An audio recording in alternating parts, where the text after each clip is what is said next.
कल एक खबर सुनी मैंने, जो कि दिल्ली की घटना है। उसके सुनने के बाद से ही मेरा खून खौल रहा है।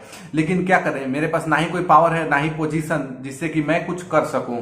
और जिन हिंदुओं के पास ऐसे पावर और पोजीशन है, वो तो लोभ लालच और भोग विलास में ही लगे हुए हैं और एक दूसरे पे ही आरोप प्रत्यारोप खेल रहे हैं और खुद को बर्बाद कर रहे हैं। और इसका फायदा ये जो जिहादी और आतंकवादी और देशद्रोही मुस्लिम है, ये उठा रहे हैं और देश को बर्बाद कर रहे हैं।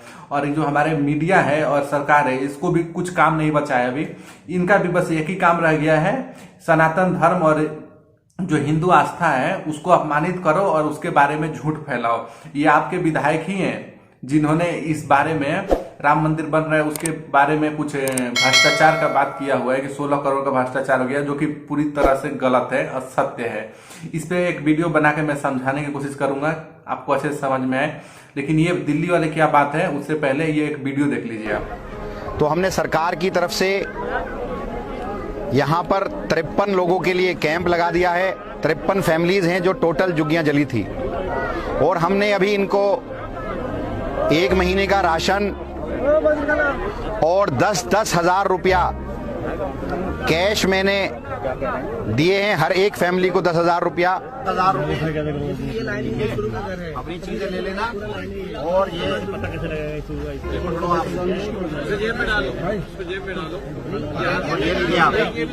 चावल फाइल जो है रिलीफ की सरकार को भेज दी गई है। फिलहाल हमने अपने पास से सारी फैमिलीज को 10-10 हजार रुपया कैश दे दिए हैं, ताकि ये अपना सामान इसमें खरीद सकें और अपनी जिंदगी अच्छे से ये बिता सकें। ये पंखा भी लगा रहे हैं अभी आप। अरे कोई नहीं, आप ठीक रहोगे, जीरो बनने की जरूरत नहीं है, बिल्कुल रहेगा इंशाल्लाह। हम जितनी मदद इनकी कर पाएं वो इनके लिए बेहतर होगा, और हम पूरी कोशिश कर रहे हैं कि इनको अच्छे से कैंप में रखा जा सके, जिसमें हम टॉयलेट की, पानी की और खाने की सारी सहूलत हम इनको दे सकें। हम पूरी कोशिश करेंगे कि इंशाअल्लाह किसी भी किस्म की तकलीफ इन बेचारों को ना हो। पूरा देश जहां एक तरफ अवैध रोहिंग्यों और बांग्लादेशी मुसलमानों की समस्या से जूझ रहा है, वहीं दूसरी तरफ दिल्ली में केजरीवाल सरकार इन रोहिंग्यों को हर तरह से सरकारी मदद मुहैया करा रही है। पिछले 7 सालों में उन्होंने अवैध तरीके से इनके राशन कार्ड और आधार कार्ड बनवा दिए हैं और इन्हें दिल्ली की नागरिकता प्रदान कर दी गई है। और प्रदेश में मौजूद दिल्ली बीजेपी इस मुद्दे को उठाने में लाचार और असफल साबित हुई है, क्योंकि बीजेपी को अपने अंदरूनी जो उनके मसले हैं उसके लड़ाई से ही फुर्सत नहीं मिल रही है, वो आपस में ही लड़ते रह रहे हैं। दिल्ली के मदनपुरा खादर इलाके में 50 से 60 अवैध रोहिंग्यों की झुग्गियां जलकर खाक हो गई। लेकिन सवाल यह है कि इन अवैध रोहिंग्यों को दिल्ली की सरकारी जमीन पे बसाया किसने? लेकिन ये सवाल किसी ने नहीं उठाया, ना ही कोई संस्था ने, ना ही हिंदुओं ने, ना ही बीजेपी ने। ऐसे में आपके जो विधायक हैं, इन लोगों की साहस इतनी बढ़ चुकी है कि ये इन अवैध रोहिंग्यों को सरकारी पैसे बांट रहे हैं, जो कि टैक्स का पैसा है, हमारे हिंदुओं का पैसा है, और 1 महीने का फ्री राशन बांट रहे हैं। आप विधायक अमानतुल्लाह खान वही है जिसने दिल्ली के हिंदू विरोधी दंगों में हिंदुओं को मारने के प्लान में शामिल था और उनकी पूरी मदद की थी। और उसमें जो दंगाई थे उनको और उनके परिवार को पूरी तरह से आर्थिक मदद दिया था, इसने उनको नौकरी देने की भी बात की थी। और यही है जो कि इन अवैध रोहिंग्यों को टेंट लगाकर दे रहा है, उन्हें सारी सुविधाएं, बिजली पानी सब मुहैया करा रहा है, और ऊपर से हर परिवार को 10,000 रुपए दे रहा है और 1 महीने का फ्री राशन बांट रहा है, वो भी सरकारी पैसे से। इसके अलावा छिपे हुए तरीके से ये जितने भी मुस्लिम संस्थाएं हैं, मदरसे हैं, जैसे PFI हो गया, वक्फ बोर्ड हो गया, ये सब मुस्लिम ब्रदरहुड के नाम पे चंदे इकट्ठे कर रहे हैं और इन रोहिंग्यों की मदद कर रहे हैं और इनको जमा कर करके दे रहे हैं और इनको ऐसे ऐसे इलाके में बसा रहे हैं जहां की इनका वर्चस्व बढ़े धीरे धीरे। ऐसे एक खबर और आई है यूपी से कि PFI की मदद से वहां पे लाखों रोहिंग्यों को बसाया जा रहा है, जिसमें कि कई सारे पकड़े भी गए हैं, उनके पास से कई सारे पैसे और डॉक्यूमेंट बरामद हुए हैं और बाकियों की तलाश पुलिस कर रही है। और वहीं दूसरी तरफ ये भी बात आई है कि इन्हें फर्जी जो कागजात होते हैं, जैसे कि आधार कार्ड और वोटर ID, ये सब बना के दे दिया गया है स्थानीय मुस्लिम के मदद के द्वारा। अब आप देखिए, इसमें जो कोई भी जान पहचान नहीं है, फिर भी स्थानीय मुस्लिम भी उन जिहादियों के जो कि भाग कर आए हैं वहां पे, उनकी मदद कर रहे हैं यहाँ पे बसने के लिए। और ये भी हो रहा है ताकि यूपी चुनाव 2022 में है तो चुनाव में ये लोग वोट डाल सकें, और जो बीजेपी अभी इतना अच्छा काम कर रही है, योगी को हराने की भी ये चाल चल रहे हैं अभी से ही। और ये पूरी तरह से इनका हालात आसाम, बंगाल और केरल जैसे करने की फिराक में लगे हुए हैं। इन सबको स्थानीय भाषा आती है, इसी का फायदा उठाकर इन सबको शहरी इलाकों में ठिकाना दिया जा रहा है उनको रहने के लिए, और धीरे धीरे कुछ लोगों की मदद से ये ग्रामीण इलाकों में बसते जा रहे हैं। देश के हर राज्य में यही चल रहा है और हिंदू सो रहा है, उसको सोने से ही फुर्सत नहीं मिला, कुछ भी जाए उनको कोई फर्क ही नहीं पड़ता है। वहीं केजरीवाल करोड़ों रुपए अपनी एडवर्टाइजमेंट में खर्च करता है। अपना राज्य तो छोड़िए, दिल्ली के बाहर के जो राज्य हैं वहां पे भी एडवर्टाइजमेंट करवाता है करोड़ों रुपए देकर, डिजिटल एडवर्टाइजमेंट करवाता है करोड़ों रुपए देकर। और ये सारे पैसे टैक्स पेयर के पैसे हैं, सरकारी पैसे हैं, सेंट्रल गवर्नमेंट के पैसे हैं, और ये खून पसीने के हिंदुओं की कमाई है जो कि टैक्स में वो लोग देते हैं।